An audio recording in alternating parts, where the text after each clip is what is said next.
In this video I will talk about where to place the loop station in the signal chain.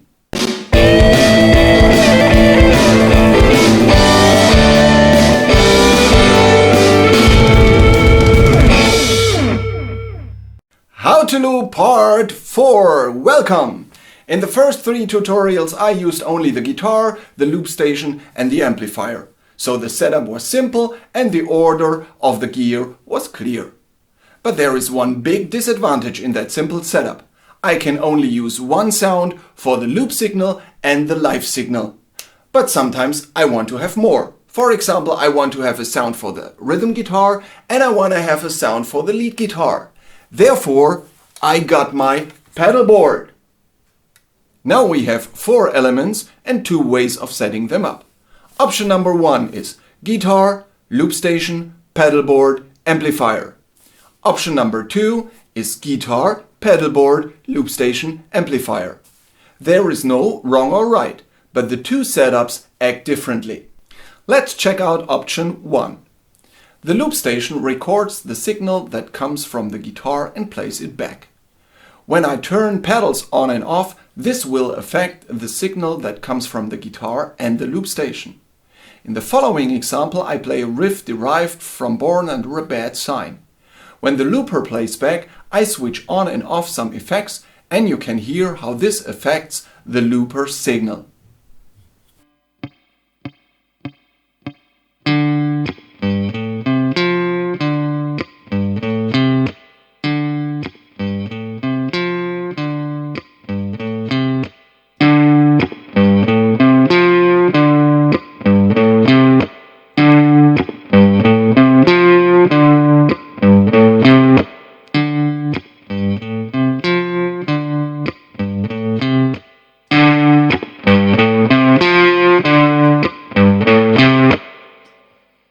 For live looping, this is useless, because you still cannot get more than one sound in your song.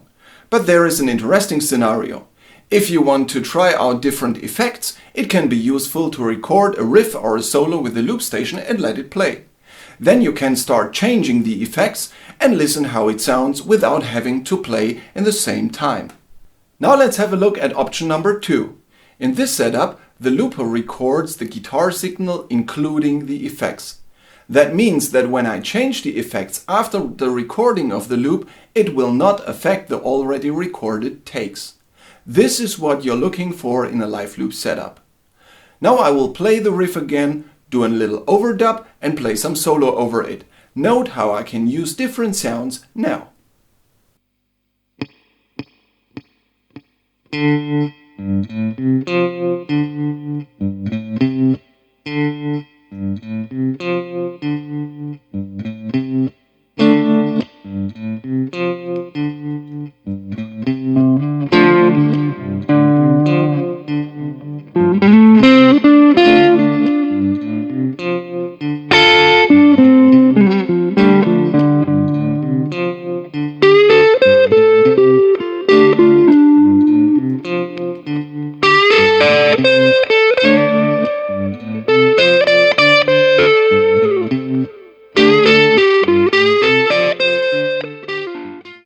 Now it works exactly the way I wanted it to.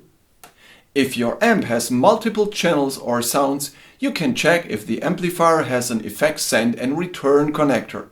If so, you can insert the loop station in the FX chain of the amplifier. Connect the send connector of the amp to the input of the loop station and the output of the loop station to the return of your amplifier.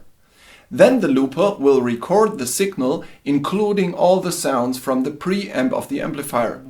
If you switch the channels of the amp, this will not affect the already recorded loops. So much for today! Now grab your loop station and have some fun! If you have any questions, feel free to leave a comment in the section below. In the next video I will have a first look at the almighty RC-300 loop station. Subscribe or leave a thumbs up if you like what I'm doing, and thanks so much for watching my videos, and see you next time. Bye bye.